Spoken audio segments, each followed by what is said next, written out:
Alors Nzambe atika bana ete. God does not leave his children Alors na kati ya innocence.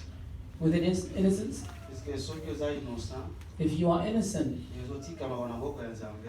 and you leave it in the hands of God, Nzambe akokundela yo. and God will fight for you. Puisque na kati ya bitumba na biso. Because in our battles, Esemezaka boye biso the joy is that we do not fight, bitumba ezalaka ya nkolo. and the fight is the Lord's, Elongo ezalaka ya biso. and the victory is ours. Obi des fois makambo ekomona na difficile. And these things can be seen as difficult. Yende bana se wabe ana And the way ko Sister pasa said, difficile. she was passing through difficult times. And you say, Pastor, you're speaking about, you're strengthening me, but I say to you, sister, let's pray to God, because there is no other choice. She persevered in prayer, and our sister looked to God. And today she's received her job. And the things that they accused her of no longer exist. And she's continued her normal life. And she's got an even better job. Let God be praised within it. And let it be something that strengthens you and I. Maybe yours is something different. And you see that as if God has left you. You see that it's taking a long time. But look, since 2018 until 2020, you do not know the people of church what I'm going through. It can take a long time. But if you are in innocence and you pray to God, He's a God of sadness. He's your Father, and He shall not leave you. He does things so His name can be praised. So let this afternoon the name of God be praised. Let's help our sister in prayer. What she's got for God to help her go further. If someone is praying, the life of someone also goes forward. Because the Spirit is prospering. And even in work, we should see us going forward. The God that we pray to and the God that we preach to. Without further ado, let's go to teachings. I know we said this. We got to the point because we are free. That means we are not in the dirt of sin anymore. If someone is in the slave of sin, there's someone that are dirty. That's why the promise that God is giving to Israel in Ezekiel, verse 36. Chapter 36, sorry. And we read in Malachi chapter 3. And we showed them how God is promising when He will come and take them away from slavery.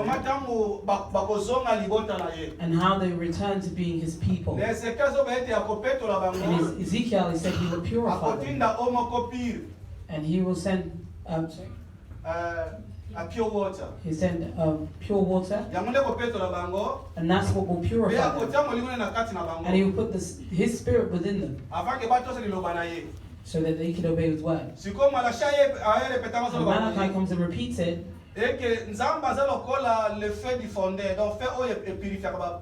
God is like the purifying fire that purifies materials. He is the soap that washes the dirty clothes. Instead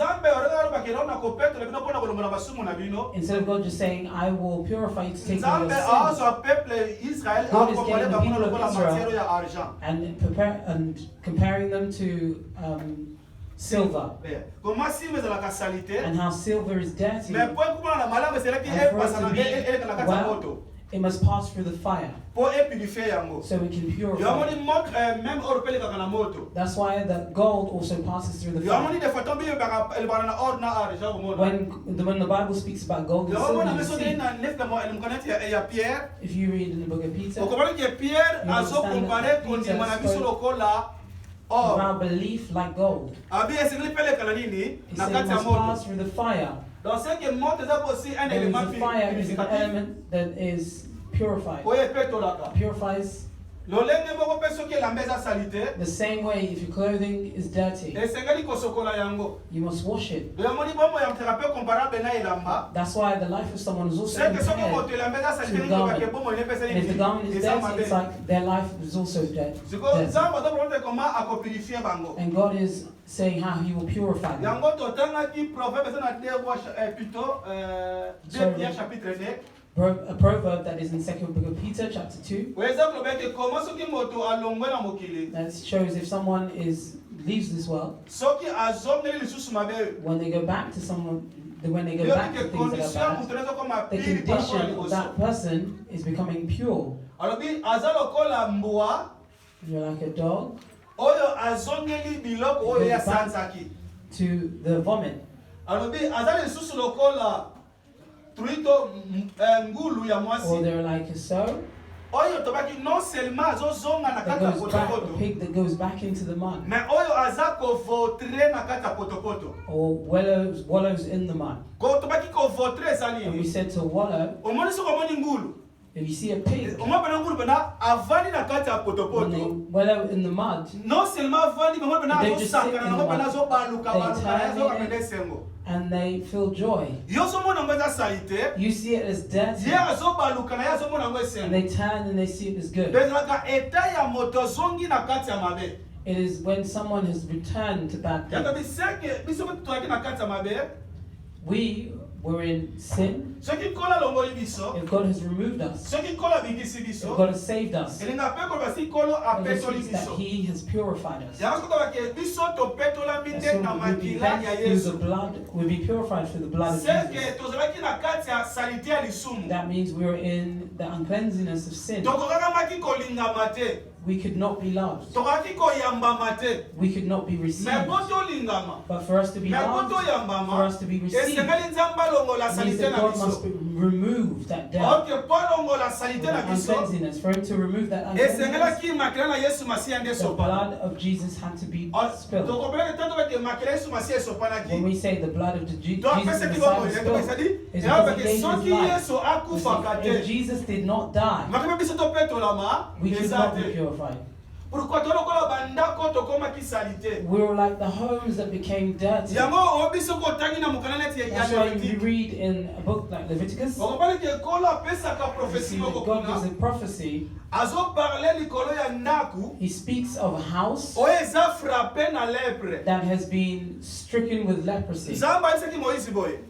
And God said to Moses, Omoni soki mutu ana kati ya ndaku na you ye. see, if someone is in their home, Aremarke ke babriki ya mususu ya ndaku ekomi na couleur vert and they know verdâtre that ya the vert. bricks in the house have become a color green, Akende koluka sacrificateur. they'll look for a priest. Obi na sele lese ezalaki boye. In the Old Covenant, it was Ba like this. sacrificateur bazalaki na capacité ya The koyeba priest soki oza na had lèpre the to lèpre te. capacity of knowing if you had leprosy, Mais or bazalaki not, na nguya ya kobikisa te. but they did not have the power to Bango save. ndenge lokola ko-observe, They would observe, koyebaki ah eza and lèpre. they'll know that, oh, this is Ah leprosy, eza lèpre te. or this is not Ah leprosy, eza lèpre. or it's Mais leprosy. Nzambe asilisi yango. But God Donc finishes it. bazalaki na makoki wana, They had that ability, mais bazalaki na makoki ya kobikisa te. but they did not have the ability to Abisi save. ko sacrificateur akoya. And the priest shall come, Akoloba na bato nyonso babi o bana bana wana bi tell everyone that lives there to go and stay outside. soki lèpre koti, If leprosy enters, mwesu mutu avanda na kati ya ndako no wana one can no eza longer te. dwell in that house. Abi soki mutu avandi wana, If someone dwells in that house, seke mutu wana bakoma nini? that means that Contaminé. person will become Ko contaminated lèpre eza wana. because there's leprosy. Okebi ke ngana yo lèpre eza pe image ya nini? And we know that leprosy is péché. also an image of sin. Landanga. Abi siko soki ezalaka ezwini na babrique. If it's just on the bricks, En tout cas eza pena prophétie mulayi. it's a long prophecy. Abi moni soki ezwaka na babrique. If it's only on the bricks Tona babanga. or on the stones, Akotinda ke balongola babrique oyo ezwi lèpre.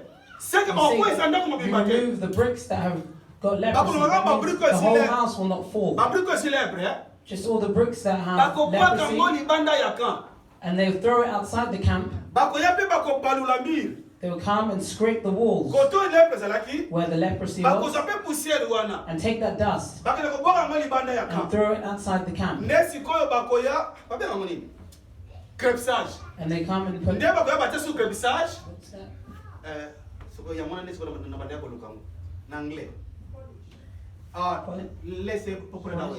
Mon ce qui after ya automanda. Mon pas plus là. Yeah. Je vais pas pour battre mon éti et comme on éti lisse boy. Mon ne pas ta plaster. Plaster mortar. Mortar ne pas ta mortar pour comme lisse yangwana. Abi ba kotango bongo. And they will put it in there. C'est quoi ce qui a sur degré que les personnes qui sont sous-souté. And they know that the leprosy has not come back. That means that house has become pure. And then that person can enter and dwell. But if that leprosy enters the whole home, they'll break that house and take all those stones and put it outside the land. If it's only on the bricks, if they purify it, and it gives the owner of the house right to enter. But where there is leprosy, the owner of the house cannot enter. When we speak of the home, the life of someone is also like a home. At the time, the leprosy entered the house. But because the leprosy entered the house, the owner of the house could not live in their home. That means they went out. But for the owner of the house to enter the house, they will only enter when the house has been purified. You see, when we speak of the house, in this home, I see Adam. And all of us, the Creator, all creation. And that leprosy entered the house of Adam. And we said that is sin. If sin entered, the owner of the house, what does he have to do to come out? That means there's a problem between Adam and God. So sin separates man from God.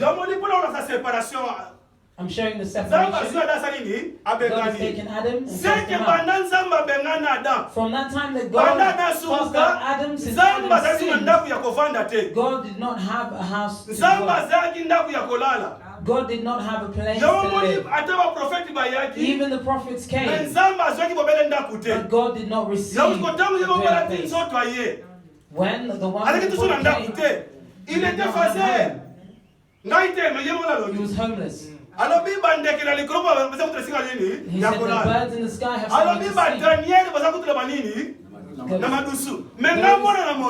Might have a home, but me, a son of man, because the house that I come to is dirty. I cannot live there. The house of God is the church. That means there was no church. That's why he's saying this. When we got to Matthew chapter 16, the people are saying Jean Baptiste, John the Baptist, l'un des prophètes. one of the prophets. What have you said? God gave a revelation that you are Christ, the Son of the living God. It is not flesh. It is not blood that is revealed to you. You are Peter. But on the stone, I build my church.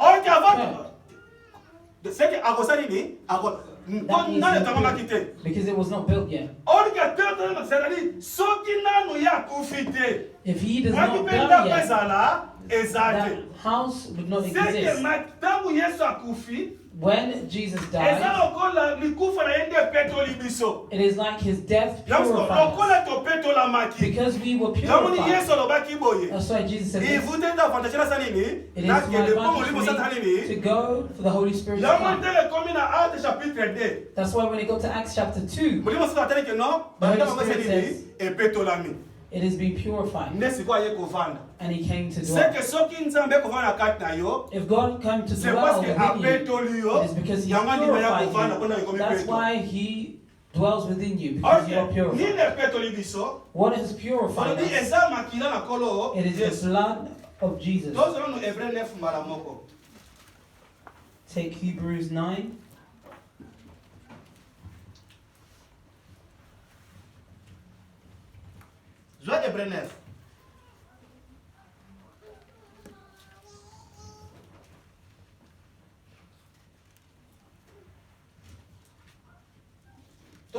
verset 11 à 14.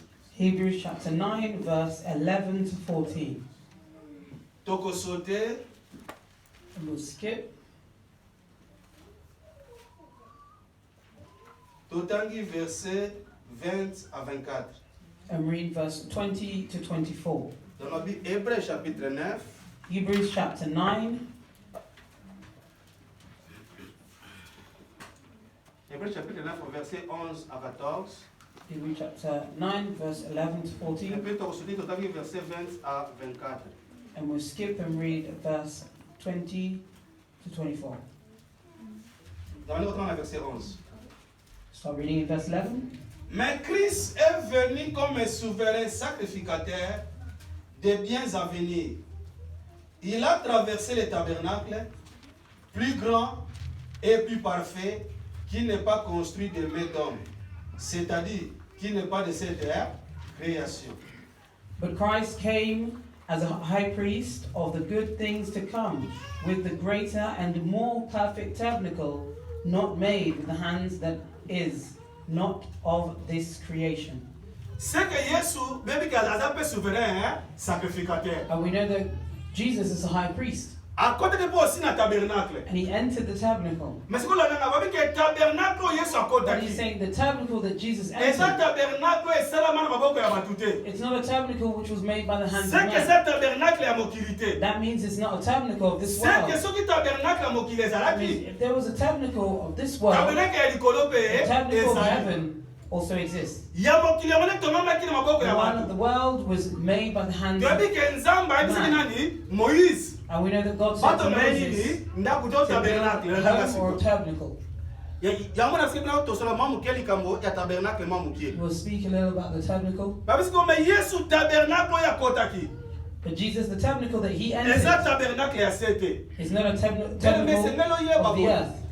Oyo nyonso Brethren, esalamaki you na must know se. this. Whatever happened on the Ezalaki earth nde kopi ya makambo esalamaka wapi? Na is a likolo. copy of the things that are happening in heaven. Originalité etikalaki na likolo. The original was left in Kopi heaven, nde yango eyaki na and the se. copy came down. Yango moni Nzambe tanga bengi Moïse likolo ya ngomba. That's why when God called Moses on the Alobi mountain, omonisi okiti na se. he said, if you go down, Bokotonga you tabernacle. will build a Ndenge tabernacle. nga Nzambe natalisi yo. How I, God, have Sheke shown you. Moïse amonaki originalité. That means Moses Zuko saw its asika image originality and took Ayenda the yango na image kati ya mokili. and brought it into the world. Yango lomonisi ko seke soki biso tokosambelaka. That means if we shall pray, Seke tokosambela selon modela nini and we ya shall pray likolo. according to how Nyonso tokosalaka heaven is, everything we selon shall do modela nini ya according likolo. to the heavens.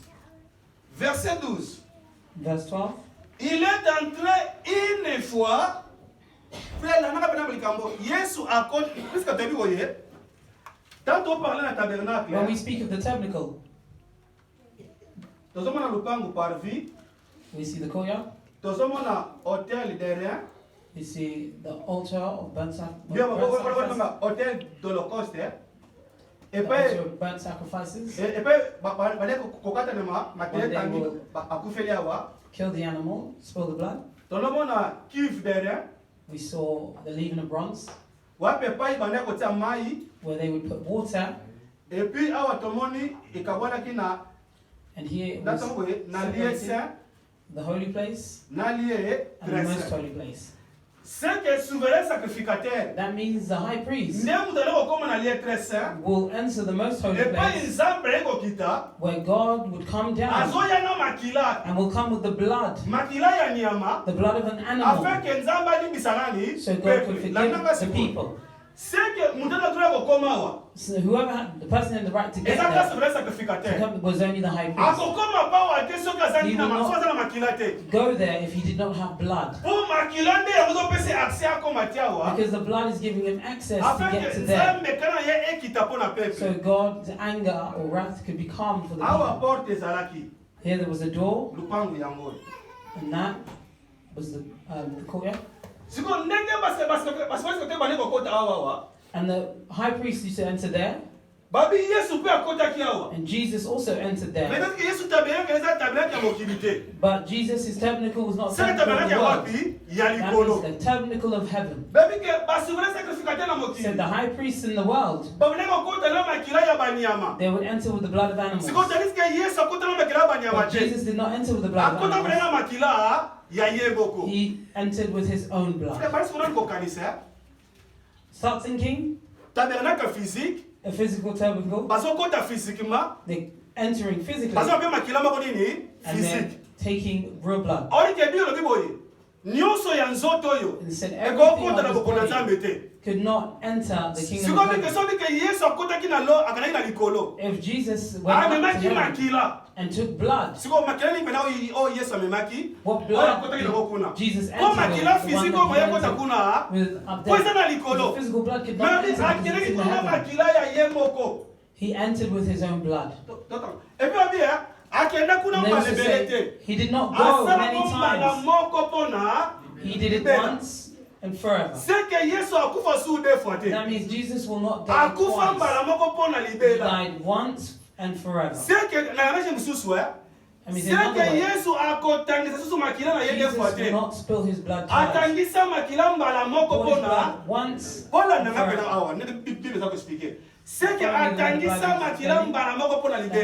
He spilled his blood once forever. To pour his blood is to give his life. Verset 12. Il est entré une fois pour toutes dans les lieux très saints, non avec le sang de boucs et de veaux, mais avec son propre sang, ayant obtenu une rédemption. You see the blood of Jesus. Redemption forever. Salvation forever. And we're blessed forever. Saved forever. We're forgiven forever. Someone, you receive God in your life, you cannot lose your faith. If you've been saved, you've been saved forever. If you become a child of God, you become a child of God forever. We received salvation forever. Verset 13. Car si le sang des taureaux et des boucs et la cendre d'une vache répandue sur ceux qui sont souillés, sanctifie et procure la pureté de la chair. 13 and 14 or just 13. For if the blood of bulls and goats and the ashes of the heifer sprinkling the unclean sacrifices for the purifying of the flesh. Combien plus le sang de Christ, qui par un esprit éternel s'est offert lui-même sans tâche à Dieu, purifiera-t-il votre conscience des œuvres mortes afin que vous serviez le Dieu vivant? How much more shall the blood of Christ, who through the eternal Spirit offered himself without spot to God, cleanse your conscience from the dead works to serve the living God? The blood of animals, the things that they used to do to purify leprosy, the day of purification, they'll take the blood, they'll put it into a bag, and mix it, and take lemons and purify someone's body. And in the blood of Jesus, to cleanse our conscience. And it will purify our lives. And the work that he did, he did it once forever. That means the blood purifies. We become clean because of the blood of Jesus. lokola esopana mbala moko pona libela once and forever. C'est que soki pe muto andimi Yesu Masiya If someone believes in Jesus, abikisa mi pe pona they've been saved forever. po Yesu akufa lisusu te Because Jesus will not die again. c'est que abikisa mi pona libela That means they've been saved forever. siko abikisa mi pona libela pona nini pona makila Because of the blood. yango tomonaki hôtel d'Holocauste ezali awa See the altar. c'est que makila nde ezopetola mbala bako pona libela The blood is being cleansed forever. yoka sikoyo tokita na se totanga verset 20 à 24 Let's read verse 20 to 24. c'est ici le sang de l'alliance que Dieu a ordonné. Verset 21. Pardon. Saying, this is the blood of the covenant which God has commanded you. Il lui fit pareillement l'aspersion. Il lui fit pareillement l'aspersion avec le sang sur le tabernacle et sur tous les ustensiles du culte. Then likewise he sprinkled with blood both the tabernacle and all the vessels of the ministry. He has gone back to what the things that Moses did. And God is making a covenant with his people. And the things that he did for the tabernacle. And the things of the tabernacle. That's why if you read Exodus chapter 19, when God is making a covenant with them, the Bible said Moses will get the blood, sprinkle it on, and the people. You see, this blood that God has made. Everything was an image. That's why when Jesus came, one day he was eating with his disciples, and it was a day of Easter, and he wanted, and he took the wine. He said, take this wine, blood of the covenant, of the new covenant, that be sprinkled for you. Jesus made a covenant with us forever. Yoka verset 21. Il est fait pareillement dans Yoka verset 22. Et presque tout, d'après la loi, est purifié avec du quoi? Du sang. Et sans effusion du sang, il n'y a pas l'andangaï.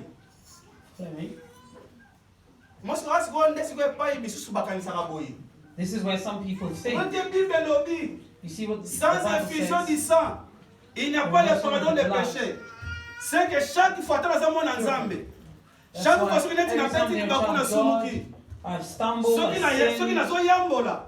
il faut que tu aies la makila. Call the blood. The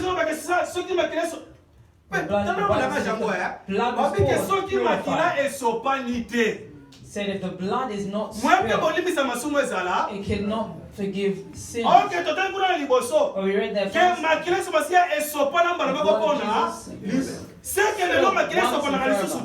That means the blood cannot be spilled again. You see, the blood that's what does the work until today. Let me ask you a question. Respond to me. The Bible said in Hebrews chapter 12, you see, you haven't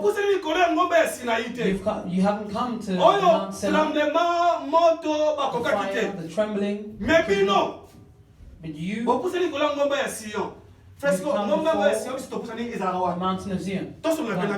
before the mountain of Zion. What mountain of Zion? Zion is not the name of a church.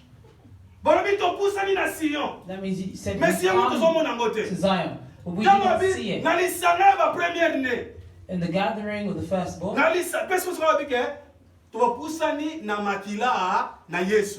come forth with the blood of Jesus. He said the blood mieux que le sang. They said the blood speaks. When they say the blood speaks, what blood speaks? Because the blood we have cannot speak. When they say the blood speaks, it means the blood. That means the blood that purifies works till today. In our country, do you actually do that? You don't do anything. No one's attacking you because money speaks. When they say that money speaks, put your money there, and you say to them, you say mother and father. The money will speak, but in reality it's not speaking like that. It means that money does its work. When we say the blood speaks, c'est que musala makile the blood does, it is not the work that Abel did. Abel's blood, its work was to accuse his brother that he killed him. The blood of Jesus the Messiah is not to accuse us, but it's to ask for our forgiveness. That's why the Bible says we have an advocate. God is our advocate. Who is our advocate is the one that defends. Father, do not strike. Father, forgive. And an advocate that we speak about is according to the work on the cross. That blood. That means it saved us forever. Verset 23. Verse 23. Il est donc nécessaire, puisque les images des choses qui sont dans les cieux devaient être purifiées de cette manière, que les choses célestes elles-mêmes, le Fils par des sacrifices, puis exerceront que cela. Therefore, it was necessary that the copies of things in the heavens should be purified with these, but the heavenly things themselves with better sacrifices than these. 24. Car Christ n'est pas entré dans un sanctuaire fait de mains d'homme, en imitation du véritable, mais il est entré dans le ciel. Means he entered heaven. Afin de comparaître maintenant pour nous devant la face de Dieu. For Christ has not entered the holy places made with hands, which are copies of the true, but into heaven itself, now to appear in the presence of God for us. Let Let me explain to you because we touched on things, the tabernacle.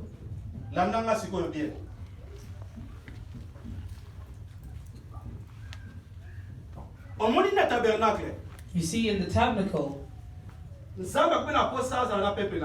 God wanted to be with his people. It was only possible through the tabernacle. It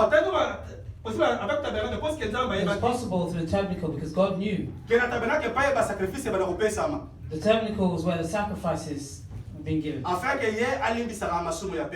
So he can forgive the sins of the people. That's why the animal dies there. Where they would take its blood, they would sprinkle some there, and some they would take it to the most holy place.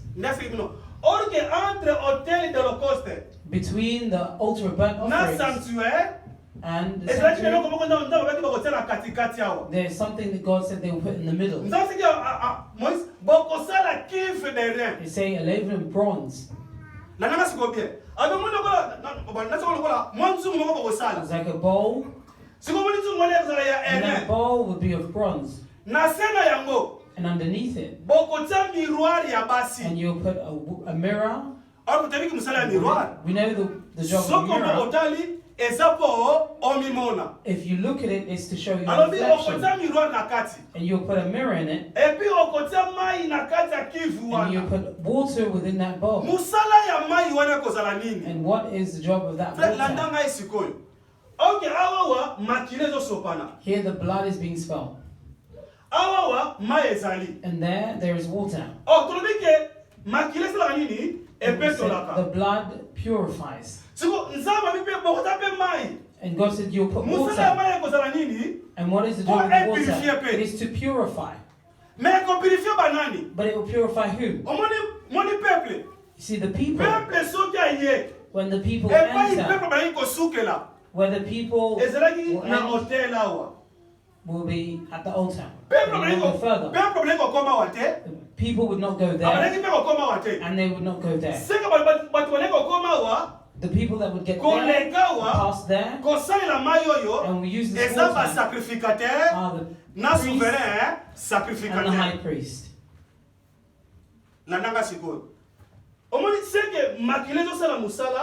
The blood is doing its work, and the water is also doing its work. But what was the job of the water? What was the job of the blood? When we speak of the tabernacle, the whole tabernacle speaks of Jesus the Messiah. From the beginning to end, everything in the tabernacle speaks of Jesus the Messiah. So Jesus Messiah can be an altar. He is the sacrifice. He is the priest. He is the high priest.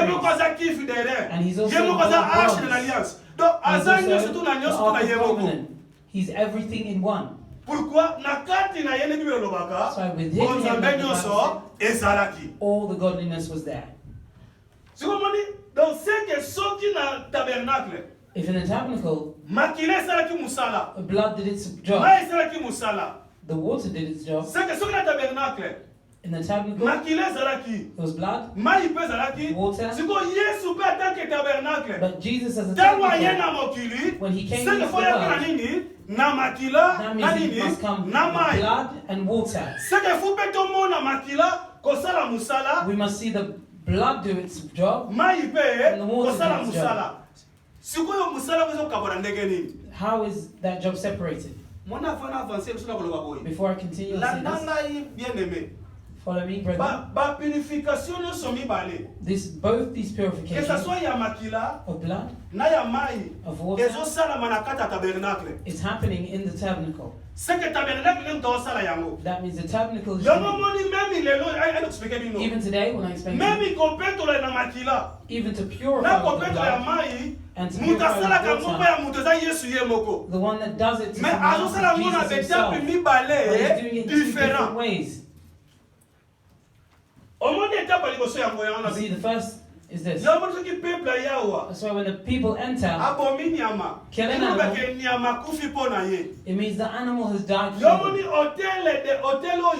This altar is an image of the cross, because Jesus as an animal died on the cross.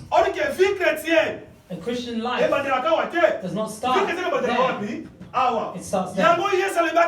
That's why Jesus said, whoever wants to follow me, be my disciple. Deny yourself and carry your cross. That means the cross is there. When we say carry your cross,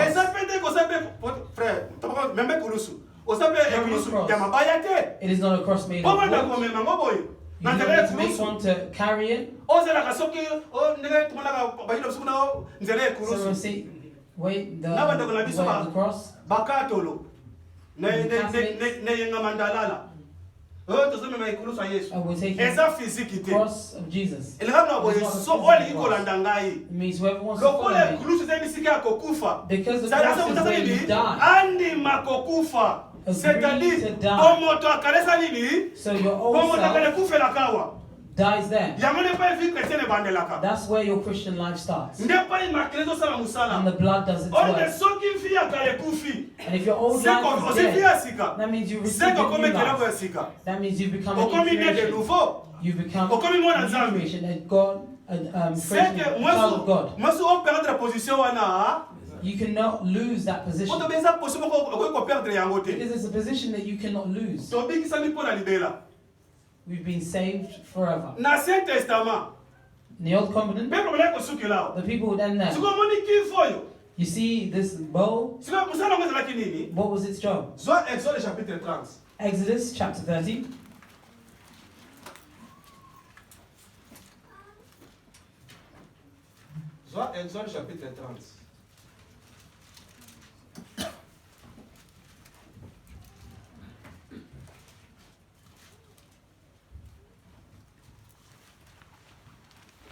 Dans un verset 17 à 21. Exodus chapter 30, verse 17 to 21.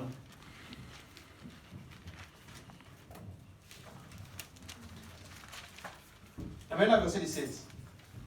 L'Éternel parla à Moïse et dit, tu feras une cuve d'airain avec sa base d'airain. Vous savez, mes amis, pour les ablutions, tu la placeras entre la tente d'assignation et l'autel. Et tu mettras. See the tent of meeting, dans lieu scénario très is saint. the holy place and the most holy place. Hôtel inde yango. And the altar was there. C'est entre sanctuaire Between the sanctuary na hôtel and the altar, qui fait des wapi awa na the bowl of katikati. bronze was there in the middle. Là pour marcher là qu'il faut bandela wa. Because you would OK ne begin wapi, to walk OK ne boy. and go that Mais way. faut bandela wa liboso. But you must start there first. Sauf qu'il y a oleki, If you le pass combien here, de vous anini you mai. pass the water, Tamana. 17 and 18. Eh. Then the Lord spoke to Moses, saying, you shall also make a laver of bronze, with its base also of bronze for washing. You shall put it between the tabernacle of meeting and the altar, and you shall put water in it. Tananga. 19. Avec laquelle Aaron et ses fils se laveront les mains et les pieds. Donc, ce que Moussa a maillot, That means the jar of the water, Moussa vous a dit, pona kosukula bango sunzoto mobimbate. not to wash their whole body, Parce que nzoto mbasi basukula déjà. because the whole body was already washed. Sikolokola si basukula nzoto And because mobimba. they've already washed their Na whole makila, body with the nzoto blood, nzoto mobimba awa. you cannot wash your whole body there. Moussa la maille Moussa za nini? The jar of the water was Lokola only to- bazana désert. because they're in the Tananga. desert. Makolo lokoma nini? Their feet Poussière. will become dust with dust. Lokola bawana kotumba wanyama, toko Because they're wanyama. burning animals and killing Maboko animals. ekoma nini? Their hands, La nanga ye. Donc c'est que lokola maboko ekoma salité. because the hands will become dirty, Na makolo kaka. and their feet. Bongo nzoto sikoyo kasi. What about the body? Omoni kiza misadi awa esuli kama nzoto te. You see, God said that is not a Oyo thing ezaka about the likambo body anymore. esukula kaka maboko It is just to wash na hands makolo. and feet. Bien aimé ezalaki obligatoire. Brethren, it was an C'est obligation. que sacrificateur nyonso tu That means all priests, azalaki obligé. they were obliged, Soki makile sopani pona ye. if the blood was Lokola zosala musala na tabernacle. because they're doing work in the Tangu tabernacle. nyonso tu fasukula na Every nini? time Na they mai. would wash in the Ok, water, akusukula nzoto mobimba not te. their whole body, Ma kosukula kaka maboko na they only nini? wash their Na hands makolo. and feet. Tanga. For Aaron and his sons shall wash their hands and their feet in the water from it. Yo, suka pourquoi faut pas sukola makolo? Why must they wash their La nanga hands bien, and their feet, sorry? Po bana kosala musala. Because they would do what? Aaron fa kende boye. Aaron must go that way, Domani musa zosala ma ya ko kende boye. and there was a job being done Et puis going musa this zosala ma way ya ko kende boye. and going back. C'est que bazotambula. That means they're walking E bazotumba mbeka. and they're burning the Et puis sacrifices. suka à cause ya mouvement banda And kosala. because of the movements that they were Ko making, Aaron abando kende liboso ya Nzambe. Aaron will go before Oro ke God. soki liboso na mwoko na If you go salite. before God, you Ke cannot go ko binya makuru unclean. sko na salite You maboko go na and yo. kill an Ozokele animal with the dirt in nango. your hands, and C'est que sans la go with it. purification ya awawa, tu ne verras jamais. Hein? without the purification Let's there, go over you there. could not Sa enter to see the purification. Lord. Eza suye kama awa te. Eko koni kama awawa. It's the thing So of, c'est que soko the sokoli God. na mai if te. you do not wash in the Moye pomo water, na nkolo you cannot eza te. see. Soko the Lord. sokoli na mai te. If you do not wash in the Moye po water, continue kotuma you mbeka. cannot continue to burn, C'est que lokolo burn tumaka offerings. mbeka tangu nyonso. Because you burn offerings at all times, Tumaka mbeka mikolo nyonso. all the time, C'est que and every day. maboko pe na makolo. That means your hands Fosu and kama feet, mikolo. you must wash nyonso. it at all times. Tandis que nzoto se sukoma mbala bako pona. The Libela. blood, I'm sorry, Donc the c'est body que has biso been loko washed once tosukula forever. lelo. What we wash today, we do not wash our bodies. A person that will wash their bodies is someone who has not received God in their life. Jesus Himself in their lives. A person that will wash themselves today, someone who's not yet received the gospel. If you have received the gospel, the blood of Jesus has washed them. Because they're in the desert, they'll no longer wash their body. They'll just wash their feet. And your feet is not washed with the blood. Your feet are washed with water. You want to take it slowly. Your feet is not washed with the blood. Your feet are washed with the water. That's why he said, Aaron, it would be for the priests. That's why in the tabernacle, there's two different classes. The people who are outside and the people who are in it. Here are the priests. They benefit from the blood and the water. Here, they purify them. And us also, in the covenant that we are in, we did not just go outside. We are not just people. We are a people God has bought with His blood. And because He has bought us, He's made us into priests. We are not the people who are outside, we're the people who are inside. We, all the children of God, are priests. A servant of God, it is not just for preachers. A child of God, all children of God, who believes God as Lord and Savior, God is living within them as a servant of God. In the work, it is separated. What work do you do? Because we all believe in the gospel. We are servants. Verset 20. Il y a verset 21. Tu regardes sur le chapitre 31. Lorsqu'ils entreront dans la tente d'assignation, c'est qui a ils laveront avec cette eau. Nous avons besoin de maquiller sous thé. Ils laveront avec cette eau, afin qu'ils ne meurent point. Et aussi, lorsqu'ils s'approcheront de l'autel pour faire les services et pour offrir le quoi? Les sacrifices. If you're not washing your hands and feet, you do not go before God if you're not washing your hands and feet. When they go into the tabernacle of meeting, or when they come near the altar to the minister to burn an offering, their offering made by fire to the Lord, they shall wash with water lest they die. Verset 21. Ils se laveront les mains et les pieds, afin qu'ils ne meurent point. Ce sera une loi perpétuelle pour Aaron, pour ses fils et pour leurs descendants. So they shall wash their hands and their feet, lest they die. And shall be a statute forever to them, to him and his descendants throughout the generations. You see, this tabernacle was an image. When the true tabernacle came, Jesus, you have to see the blood and the water do its job.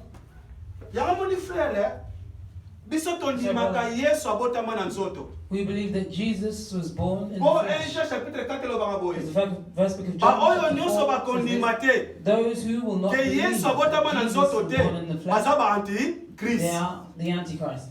But we believe that Jesus was born in the flesh. That's why the first book of John, he did not just come with the Spirit, but Jesus, when he came with the blood and the water. And the Spirit was He came with the Mais pour water témoigner qu'il est and le the blood véritable tabernacle. to show that He is the true tabernacle. Donc il m'a accueilli sur Botama. We believe that Jesus was born. À Botama le 25 décembre. He was born Ne on pas être the le 25th baba. of December, Non. but we say no. Pour le tout c'est ça que. If someone is saying, do you Il celebrate a fait un Noël. Christmas? Oh. I don't celebrate Pourquoi il Christmas. dit que Jésus est Botama? Don't you know that Jesus was born? We do À not Botama refuse peut it. être ton numéro. He was born in the flesh, Mais le 25 décembre. but the 25th of December, no. On les a battus de votre bakela. That people have made it up. Et puis là au camp, bon film I think it's catholique. shocking that you Et puis là au camp, and bon the thing film is, catholique. you talk about the Mais Catholic dès Church, le 25 décembre.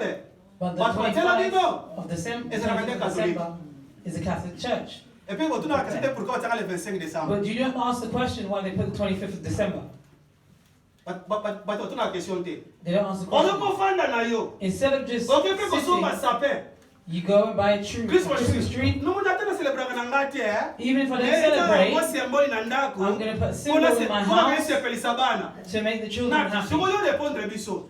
Christmas tree otiaka. Return the Christmas tree that you put, do you know the reason for it? Oyebi siko bandela wapi? Do you know where it started? Ejo na kwako tsebelo tina nango. One day I'll tell you the reason for Eza it. na originalité na ngweza na bakite moko satanique. There is an originality for it that is in the satanic cults Ono pour aller sepelisa bana. Na to ba make boye. the children happy. Bana na yo fu ba ye banzambe na yo. Amen. Your children must Sana know ni ba your yuda God. boye. Mobeko no God pesa said bino. to the Eza Jews, na bino. Bo "That's pesa the bana na one reason bino. I give to you. E bana na bino. I give it Ba to your kutume children. ba banani. Give it to your children and your children Bana na give biso theirs." wa banzambe na biso. Our children must Botango know bango our bakobota. God. Because Nzambe when they bakozela will be biso. born, Balesi the banani. God that they Etambula will kande show, bwana. they will show their Ma children. yo solinga te bana na yo ba ye banzambe na yo. But you do not want your children to know Ozo your ke la God. Christmas te mo lingi bana ba sepela nini? You Confusion. are not celebrating Christmas, but you want your children to celebrate. Nga moko pe There's naza na bana. confusion. I have my children. Baza po simike. They're Yo ba young. coupe ne bandele zalaka. There was a Betani standing. kuma biso sepela mo te They so said, bezamba ka baloko. Dan, how can we not celebrate Christmas? Say their lies. Na ba birthday na bino. On your Est-ce birthday, que vous avez cadeau te? do you not receive Go to Akas. gifts? We receive gifts. Oya bino mama ne mukuro bosani. Because I know the So days that what's you were born. na se jola le feste. Na ne mukuro yesa gotama. Who put the 25th? Who knows the We day don't that know. Jesus was born? Lokola you don't know. We cannot Yeah. celebrate something which we don't know. How can you celebrate something which you don't know? Come. Come to Mikolo. That we are adults. Donc, est-ce que tu frère? Mais One day I'll come and explain it. donc, jour maintenant, nous expliquons ma militaire. The day that I Donc, will expliquons pourquoi mon Cults. les sarabes basa du tobo ya kango. You say something- Mais ça na originalité moko ya nzambe te. some things do not have any originality of God. Donc on imake Yesu abotama. We believe that Jesus was Ayaki na born. nsoto. He came in the C'est le 25 flesh, décembre te. but not on the 25th of December. Date wana ya le 25 12 eza na date That- moko na Jérémie ke ko lukango. That day is in Jeremiah. Go and look for it and see what happened there. Et puis loko kitoko. And the beautiful thing, Yesu ye moko. Jesus himself, Atikala ko célébrer birthday na yete. he never celebrated his birthday. Oko lukango na Bible. Et You look for it in the Bible, Et puis moko abiki no na yeboye. and he said, Na ko biki sabatu. I've come to save Na people. kotikala bango litie na ngai. I'll leave them my Po teaching batu ba ngai. so people can know me. Eloko patikala biso. And when he left for Abiki no us, ndenge na sokende. he said, while I'm going, Po mo kibaye bangai. for the world to Po know mo me, célébrer ka birthday na nga. they must celebrate my Atikala biso pe birthday. Noël ite. He did not Mais leave loko us patikala Christmas, biso. but what he left C'est la us Sainte Sainte. was the communion. Wani kutu tebi yena alabala biso. Bosala ka boye tango. He said, do this at all times. Parce que Noël za nga biso te. That means Christmas does not belong to us. Bana baza bana na yo. The children Yo no are your mutokolakisa bango children. nzambe na You yo. shall show them your God. Ata bakobeta libaku lelo. Even they will Lobby stumble bakososola. today, tomorrow they will understand. Et puis loko kamwe. Bo célébrer Easter. You celebrate Easter, Sikoyo basele bino bashokola ya rabbit. they make you rabbit chocolates. Rabbit ezali. Lapin. Sikoyo rapport ni ezali na paki ya Yesu na lapin. Rapport ni ezali et puis basele bino na paki ya. Oh, it symbolizes rebirth. Okay. So or ke paki ezala nini? Okufa. Yes, death. Ah. Awesome. Mais nous sommes pas sur la tête. All that people do not understand. It is a day. But when Jesus came, it is a true tabernacle. We see the blood doing its job, the water doing its job. Here, they separate the people and the priests. But for us, the new covenant, we are also priests. That means we've been purified by the blood and the sacrifice, and we will also be purified by water. So Jesus as a tabernacle, when he came to John chapter 13, this is not happen. It was of the Passover that was coming.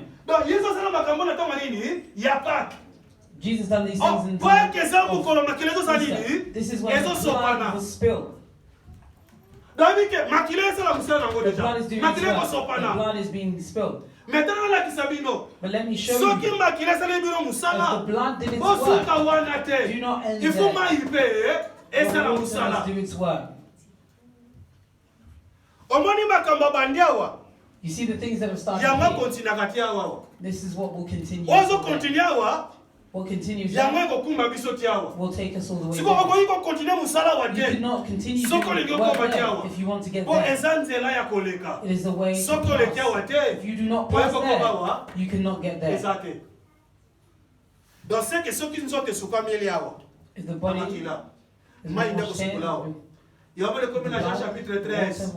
pay there. John chapter 13, Jesus is with his people. He wanted to teach them. He took bronze. Why must you take the bowl? The things of the tabernacle, there they are. I know the Passover was blood had to be spilled, and if the blood is spilled, it is not at the altar. There is also a living bond. If you do not wash there, you cannot get there. People sat and he put water into the clothes that he had. And what he would put on his waist, he took it off. He called them one by one. He said, come here, let me wash your feet. Let it not be like what we see today is witchcraft. You know, when I was also embarrassed, went to weight last week. And some we run from, like, the way, and say pastors. And some of those things we run from them. Do you know what? Pastor takes these scriptures and he brings it into the church. I must bathe you.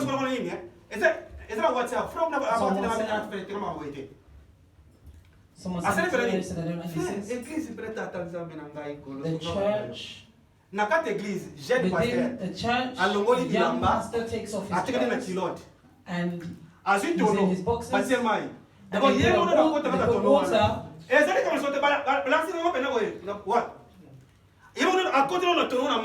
They put and then he prays into it and asks for a cup.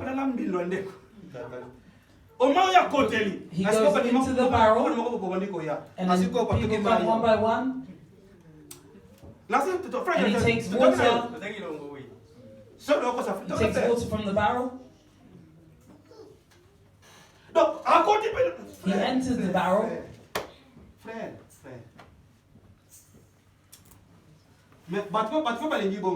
And the people like it like that. See, my people have been destroyed because they do not know. They do not understand. Satan does not like understanding. Satan does not like understanding. Take it.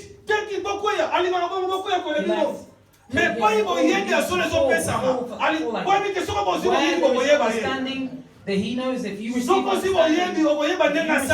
understanding, you know how he works. That's why even in our lives, you see the place of your life that you do not know.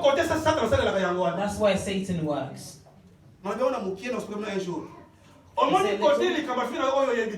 Do you know the things of your life where you do not know? Ignorance, darkness. Devil works when there's ignorance. Will only work in the place of your life where you do not know. That's why God likes understanding.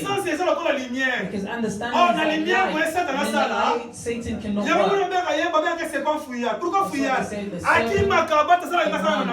Because he likes to work in the darkness.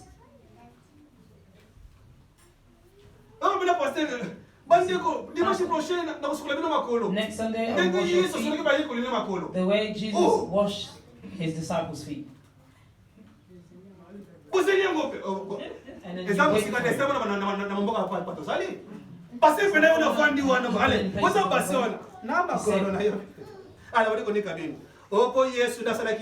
and he says, wash your feet because Jesus did it. The thing that wash you with the blood of the world is Jesus. Messiah. Even to wash you with water is not someone with the person who will wash you with water is Jesus himself. But today the water is not physical water. Because that's where we are. It is not a physical water. I preach these things and did not know them not. Because the day you see that I come with it, hold me with both hands and say, Pastor, we like you, but we understand you've been possessed.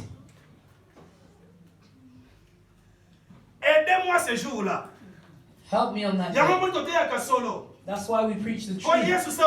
Because Jesus already said, if you understand the truth, the truth shall set you free. And Jesus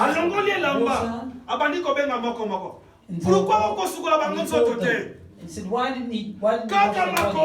Only their feet. Because the altar is not for the bodies, it's for the feet. Because the blood already washed the body, will wash it. Listen to Peter. He said, you? You will wash my feet? No. And listen to what Jesus started with. If I do not wash your feet, ah, merci. You do not have no part. C'est la communion. And you can understand C'est it as communion. It's intimacy. If you do not wash your feet, you and I are not one. When you have with you, it is that not just my feet. We want it to be one.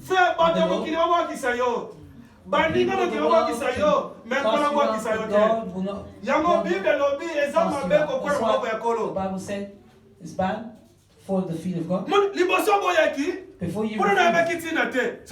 If I do not wash you, you do not have power within me.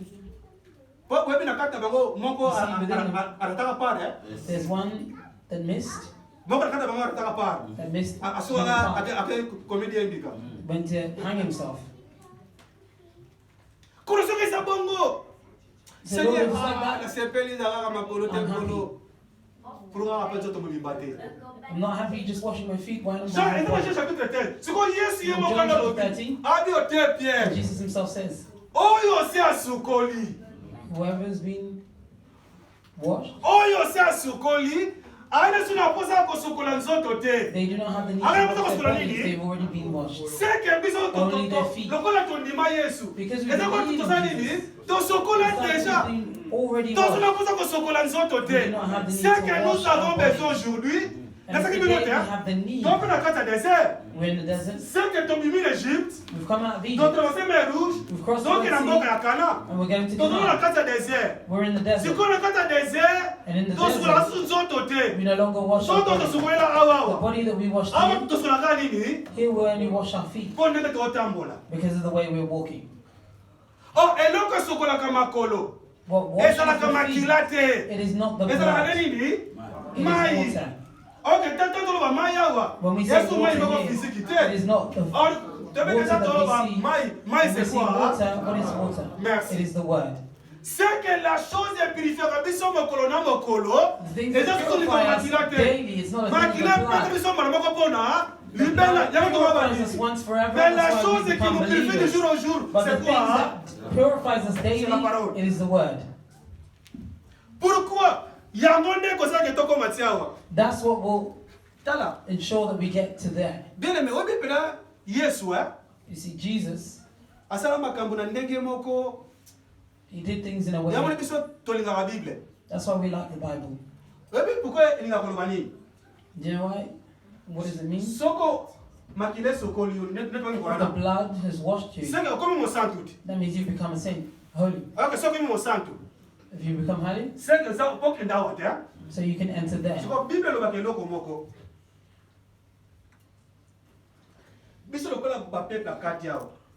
Because we are the people who are inside. That means we must wash with water at all times. And the job of the water so we can have a part with God. This is a communion. It means intimacy. Intimacy with us. Or communion with God. It is good at all times.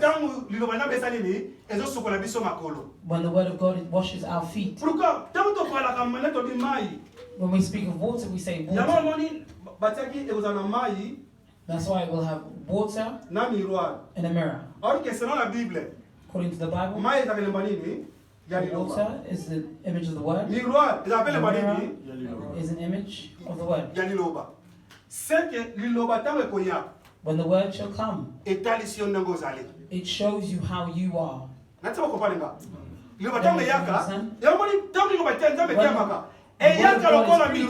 comes like a mirror. In the gathering of saints, the preacher does not preach. The preacher preaches the people because the word of God comes to all of us. If I go far, the day that Solomon was building the tabernacle, when he's making these bowls, he made an image of 12 cows. He put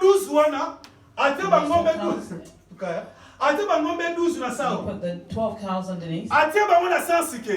He put them in the center. 3 were looking on this side, 3 were looking on this side, 3 were looking on that side, and 3 were looking on that side. That means everyone who was there, no one can run. Whatever side you are on, it concerns you. That's why the word of God comes. It does not come for a particular people. It comes for everyone to show themselves. And the teachings that have been what is my part? And the teachings that have what is mine? And the teachings that where am I? That means when the word of God comes, that is what purifies us. That's what washes us. Because we've already washed our bodies, that means we must wash our feet at all times.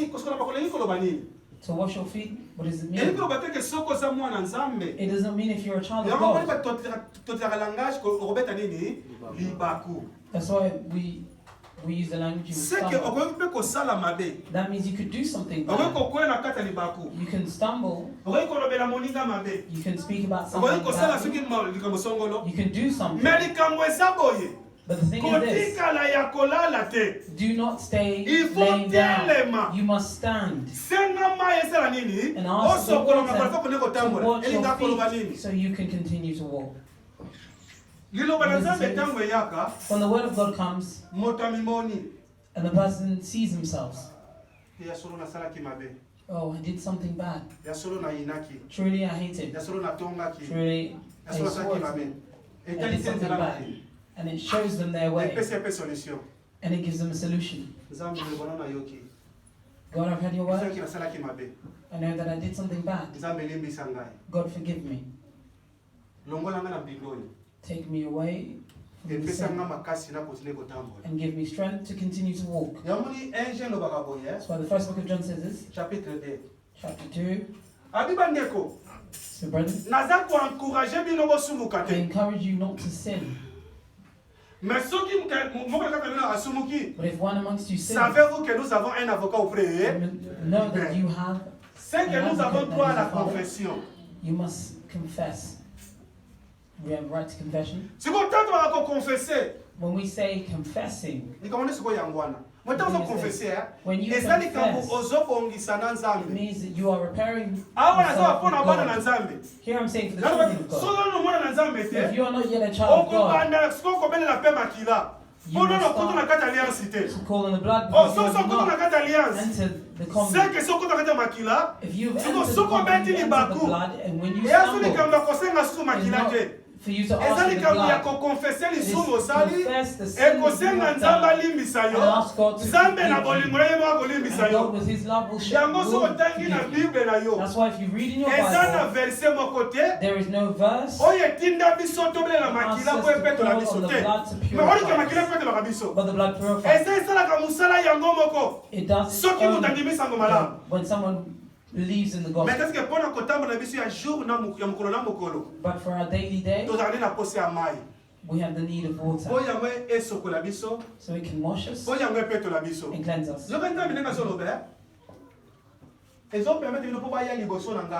It permits you to come before me and do my work. We come to the end for today. We said it's happening through the word of God. We become saints. We'll go here, where God is. We'll go to the rapture. For us to go through the rapture, we must obtain perfection. Who shall obtain perfection is only the saints will obtain perfection. The one the blood is purified. What will make us perfect before God? It is not the blood. But what will give us perfection is the word. God has put the preachers there to take the saints and take them into perfection through the word. If not through the word, if you do not obtain perfection, you cannot see Jesus. There was one. He was a general. He had leprosy.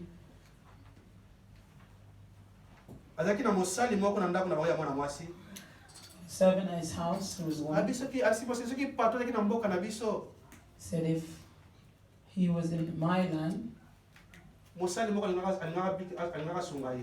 the servant would have helped him. He took the words to the king. And the king of Syria wrote a letter sending my servant to save him from leprosy. When the king saw these things, the king tore his clothes. Who am I to save him?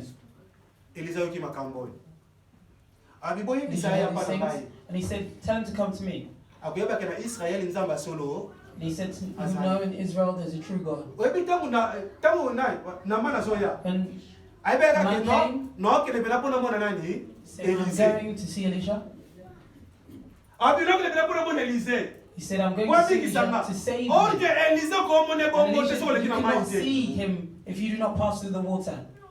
Élisée, comment on And you should see him, you must pass through the water first. Ok, Élisée, il était le prophète. You see, he was a prophet. Ok, tous les prophètes ont And all the l'image prophets de were véritable an image of the prophète, true prophet. qui est notre Seigneur. That is our Savior. C'est que ce qu'on qui n'a pas été, tu ne verras jamais If you le don't pass through Seigneur. the water, Ah, you nous cannot expliquer mon see déguenis. the Lord.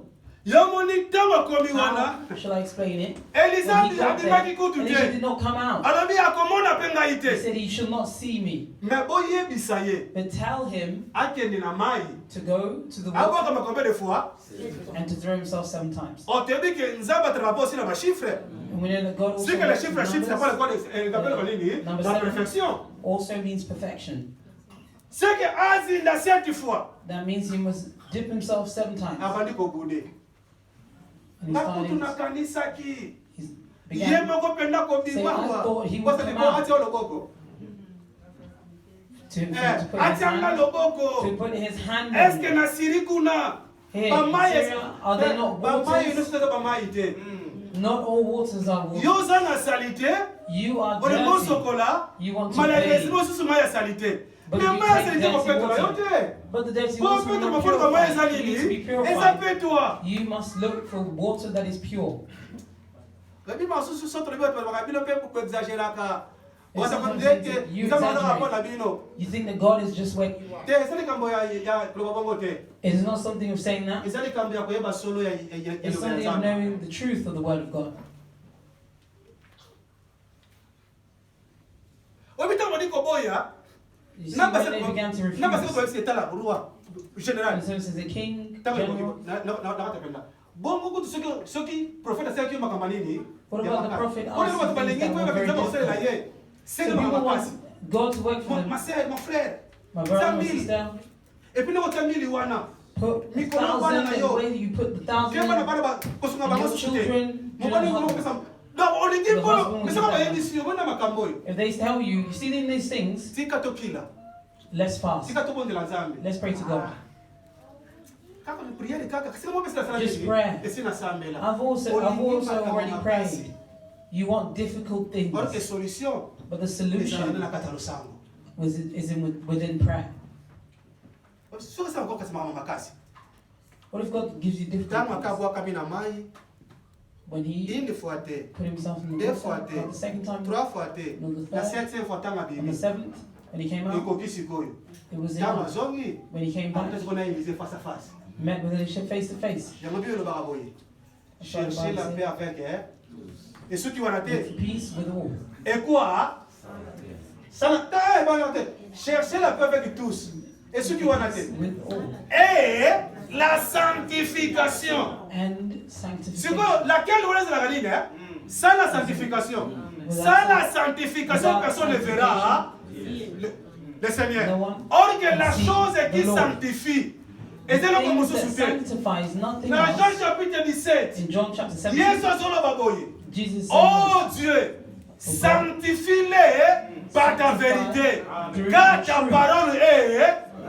C'est que la chose qui nous purifie des choses, c'est quoi? C'est la parole. sanctifies is the word. Si on ne peut pas mouton dans la vie à pireté. For someone Et ça va to comme walk in magité. a life that is pure, it is not magic. Pour te faire péniter, ça va A magité. life that is pure is not Et donc, magic. on va soutenir. It is nothing Tango la else. bobele na koto se lo bayanzambe. Walk in C'est obeying que the ce qu'on word fait lo of God. bayanzambe, If you nous obey the avons la word vie à of God, nini? Il y a then pureté. you walk in a life of purity. D'ailleurs, ce qu'on répète, il va couler là. Attends que moi dans Zambie. If you stumble today as a child of Oh, c'est God, la qualité dimanche. do not wait until Sunday. Donc, monsieur, vous l'avez dit, assez d'attendre naïe. They're angry. À quel moment on va lundi, mardi, And they wait for mercredi. it. On a Monday, dimanche. Tuesday, Thursday. Yo penda, pourquoi le bloc They're l'église? waiting Il y a for pas Sunday. d'ambition. Oh. And you, Bon, because bon, of mais the quand church, that's why I on spoke to me you. la casse. What about on that day if you had died? On comment raisonner, hein? And I've begun to Ça reason. c'est les cambouis dans mon toyo. I have a problem with this Moi, person. c'est pour ça que je suis But what if that person dies? C'est qu'on va se faire que limbi c'était. And I have not forgiven C'est that parce que person? les ngambo moko. That C'est means pour éviter ma cambouana. Tika I ka have na a ke na problem. kini. For me not to have a problem, let me go in Vous peace. savez que ce que souvent comme il bako, hein? Do not see that if you Na stumble tongo. in the morning, and you walk with it. You wait until you go sleep at night. And then you prayers, the heart prayers. God my Father. And the sins that I know and the sins that I do not know. What kind of confession is that? You're lying. You are lying. The sins that I know, the sins that I do not know. What is the formality? La confession, c'est être en harmonie avec ta conscience. It is within harmony within your conscience. La confession, c'est être en harmonie avec ta conscience. Donc, c'est que je reconnais ce que je fais de mauvais. Forgive me because I talked about my folly. Because a lot of times past, I think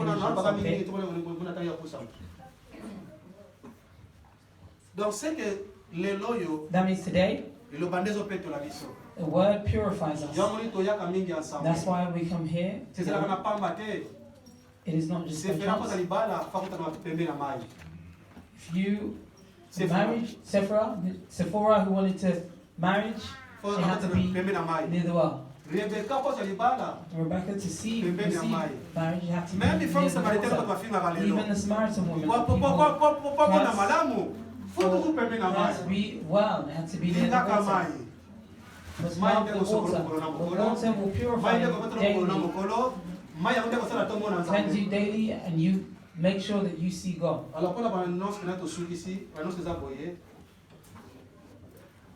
yes, and we know that